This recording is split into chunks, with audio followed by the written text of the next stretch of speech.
Avinash institute of education में आप सभी का स्वागत है। मैं हूं अविनाश मिश्रा। इससे पहले की वीडियो में हमने एशिया महाद्वीप के बारे में गहराई से अध्ययन किया था। आज के इस वीडियो में हम लोग यूरोप महाद्वीप के बारे में गहराई से अध्ययन करेंगे। पृथ्वी पर कुल 7 महाद्वीप स्थित हैं। 7 महाद्वीपों में जो सबसे बड़ा महाद्वीप है वो एशिया महाद्वीप है और जो सबसे छोटा महाद्वीप है वो है ऑस्ट्रेलिया महाद्वीप। तो आइए यूरोप महाद्वीप के बारे में अध्ययन करते हैं। यूरोप महाद्वीप जो है उत्तरी गोलार्ध में स्थित है। यूरोप महाद्वीप जो है उत्तरी गोलार्ध में स्थित है और उत्तरी गोलार्ध का सबसे छोटा महाद्वीप है। समझ में आ गया? इस पे भी प्रश्न पूछा जाता है तो याद रखना, यूरोप महाद्वीप जो है उत्तरी गोलार्ध का सबसे छोटा महाद्वीप है। वैसे तो सबसे छोटा जो महाद्वीप है वो ऑस्ट्रेलिया है, लेकिन उत्तरी गोलार्ध का जो सबसे छोटा महाद्वीप है वो है यूरोप महाद्वीप। आइए इसके बारे में समझते हैं। क्षेत्रफल की दृष्टि से 7 महाद्वीपों में यूरोप का छठा स्थान है। पृथ्वी पर कुल 7 महाद्वीप हैं। 7वें महाद्वीप की अगर बात करें तो यूरोप जो है उसका स्थान किस नंबर पे आता है? 6वें स्थान पे आता है। इसके बाद ऑस्ट्रेलिया का नंबर आता है। समझ में आ गया? यूरोप 3 ओर से महासागर से घिरा हुआ है। यूरोप जो है 3 तरफ से महासागर से घिरा हुआ है। तो आइए देखते हैं कौन कौन से महासागर हैं 3 तरफ। इसके उत्तर में आर्कटिक महासागर तथा बेरेंट सागर है। यूरोप के उत्तर में जो है आर्कटिक महासागर और बेरेंट सागर है। समझ में आ गया? तथा दक्षिण में भूमध्य सागर है। यूरोप के दक्षिण में क्या है? भूमध्य सागर है और पश्चिम में जो है अटलांटिक महासागर है। यूरोप के पूर्व में एशिया महाद्वीप है। आप पहले इसको अच्छे से समझो कि यूरोप के उत्तर में क्या है, दक्षिण में क्या है, पूर्व में क्या है और पश्चिम में क्या है। यूरोप जो है 3 तरफ से महासागर से घिरा हुआ है। उत्तर में क्या है? आर्कटिक महासागर और बेरेंट सागर है। दक्षिण में जो है भूमध्य सागर है। पश्चिम में जो है अटलांटिक महासागर है। और यूरोप के जो पूर्व में है वो है एशिया महाद्वीप। ये हो गए दिशाएं। समझ में आ गए? अब आगे समझो। यूरोप और एशिया एक ही स्थलखंड पर स्थित हैं। यूरोप और एशिया जो है एक ही स्थलखंड पर स्थित 2 अलग अलग महाद्वीप हैं। यानी कि जो भूखंड है वो एक ही भूखंड है। एक ही भूखंड पर यूरोप और एशिया दोनों महाद्वीप स्थित हैं। समझ में आ गया? समझो इसको। यूरोप और एशिया एक ही स्थलखंड पर स्थित हैं, इसलिए यूरोप और एशिया को सम्मिलित रूप से यानी कि एक साथ यूरेशिया कहते हैं। यूरोप और एशिया को मिलाकर एक साथ क्या कहा जाता है? यूरेशिया कहा जाता है। समझा? आगे समझो। यूरोप के पूर्व में यूराल पर्वत है। यूरोप के पूर्व में क्या है? यूराल पर्वत है, काकेसस पर्वत है और कैस्पियन सागर है जो इसे एशिया से अलग करता है। एशिया और यूरोप को कौन अलग करता है? एशिया और यूरोप जब एक ही स्थलखंड पर स्थित हैं तो दोनों अलग कैसे हैं? तो इन दोनों को अलग करने वाली सीमा कौन सी है? तो याद रखना, यूराल पर्वत, काकेसस पर्वत और कैस्पियन सागर जो है यूरोप और एशिया को अलग करती हैं एक दूसरे से। समझ में आ गया? आगे समझो। यूरोप को यूरेशिया का प्रायद्वीप भी कहते हैं। अब यूरोप को क्या कहते हैं? यूरेशिया का प्रायद्वीप भी कहते हैं। प्रायद्वीप क्या होता है? प्रायद्वीप एक ऐसा स्थलखंड होता है जो 3 तरफ पानी से घिरा होता है। इसीलिए यूरोप जो है 3 तरफ पानी से घिरा हुआ है, तो इसलिए यूरोप को क्या कहा जाता है? यूरोप को यूरेशिया का प्रायद्वीप भी कहते हैं। यूरेशिया क्या है?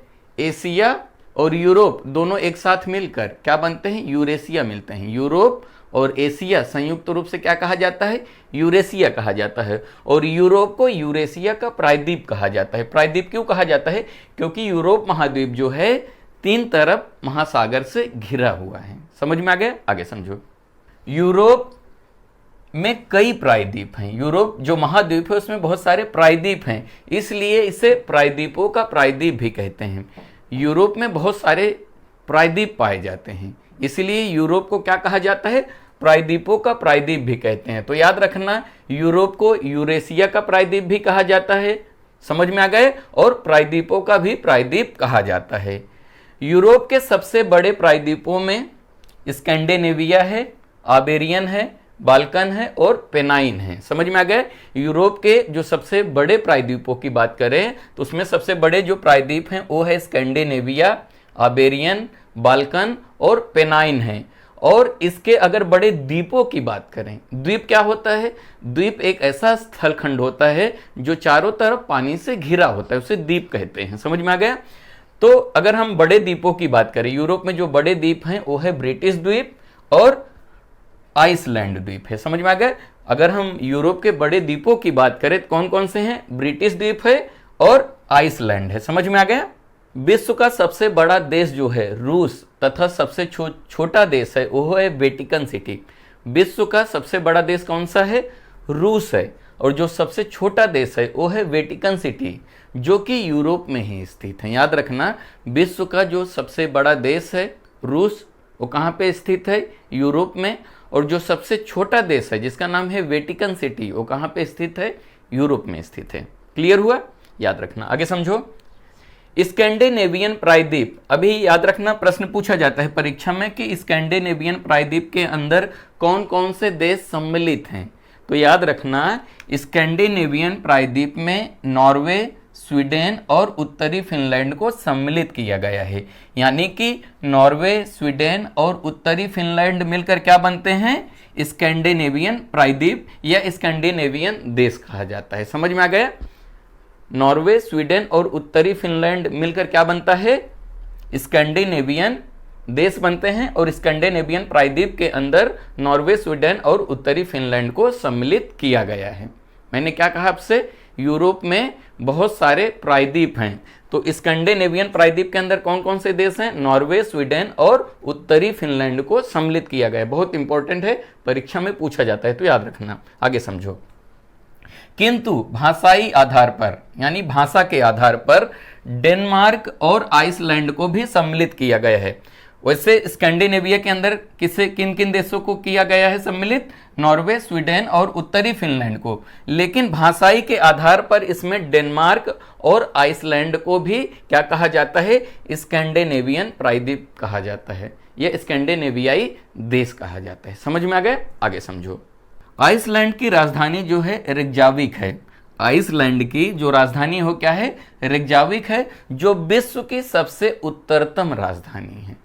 विश्व की सबसे उत्तरतम राजधानी कौन सी है? तो याद रखना, रेकजाविक है। समझ में आ गया। जो कि आइसलैंड की राजधानी है रेकजाविक। रेकजाविक जो है विश्व की सबसे उत्तरतम राजधानी है। समझ में आ गया। आगे समझो। नॉर्वे को मध्य रात्रि का सूर्य का देश कहा जाता है। जो नॉर्वे है, नॉर्वे को क्या कहा जाता है? नॉर्वे को मध्य रात्रि का सूर्य का देश कहा जाता है। क्यों? क्योंकि नॉर्वे में मध्य रात्रि को सूर्य दिखाई देता है। नॉर्वे में मध्य रात को यानी आधी रात को सूर्य दिखाई देता है, इसलिए नॉर्वे को क्या कहा जाता है? नॉर्वे को मध्य रात्रि का सूर्य का देश भी कहा जाता है। याद रखना। आर्कटिक वृत्त जो है फिनलैंड, नॉर्वे और स्वीडन से होकर गुजरती है। आर्कटिक वृत्त जो है किन देशों से होकर गुजरती है? तो याद रखना, फिनलैंड, नॉर्वे और स्वीडन से होकर गुजरती है। आगे समझो। एस्तोनिया, लिथुआनिया और लटाविया को बाल्टिक देश कहते हैं। ये भी परीक्षा की दृष्टि से इंपॉर्टेंट है। बाल्टिक देश किसे कहा जाता है? एस्तोनिया, लिथुआनिया और लटाविया को मिलाकर क्या बनता है? बाल्टिक देश कहते हैं या बाल्टिक देश बनता है। आपसे प्रश्न पूछा जा सकता है कि बाल्टिक देश किसे कहते हैं? तो याद रखना, बाल्टिक देश जो है एस्तोनिया, लिथुआनिया और लटाविया को मिलाकर क्या बनता है? बाल्टिक देश बनता है, या उसे बाल्टिक देश कहते हैं। इन तीनों देशों को मिला के बाल्टिक देश कहा जाता है। क्लियर हुआ? आगे समझो। इंग्लैंड, वेल्स, स्कॉटलैंड तथा उत्तरी आयरलैंड को सम्मिलित रूप से क्या कहते हैं? यूनाइटेड किंगडम यानी यूके कहते हैं। यूके के अंतर्गत क्या क्या आता है? इंग्लैंड आता है, वेल्स आता है, स्कॉटलैंड आता है और उत्तरी आयरलैंड। ये मिलकर क्या बन जाते हैं? यूनाइटेड किंगडम यानी कि यूके बन जाते हैं। यूके किसे कहते हैं? इंग्लैंड, वेल्स, स्कॉटलैंड और उत्तरी आयरलैंड मिलकर क्या बन जाते हैं? यूनाइटेड किंगडम बन जाते हैं, यूके बन जाते हैं। समझ में आ गया? याद रखना, जबकि इंग्लैंड, वेल्स तथा स्कॉटलैंड को ग्रेट ब्रिटेन कहते हैं। ग्रेट ब्रिटेन किसे कहते हैं? इंग्लैंड को, वेल्स को और स्कॉटलैंड को मिलाकर क्या बनता है हमारा ग्रेट ब्रिटेन बनता है। समझ में आ गया। यूरोप की जो सबसे लंबी नदी है वो कौन सी है? वोल्गा नदी है। मुझे यकीन है कि आपको समझ में आ गया रहेगा। देखिए, वैसे यूरोप महाद्वीप में पढ़ने के लिए बहुत सारी चीज़ें हैं, लेकिन सबसे पहले आपको बेसिक समझना होगा। अब अगर आप इतना अच्छे से समझ लोगे तो इसके बाद जो भी पढ़ोगे आपको अच्छे से समझ में आएगा। वीडियो कैसा लगा कमेंट करके ज़रूर बताइएगा। अगर अभी तक इस चैनल को आपने सब्सक्राइब नहीं किया तो कर लीजिए। वीडियो देखने के लिए धन्यवाद।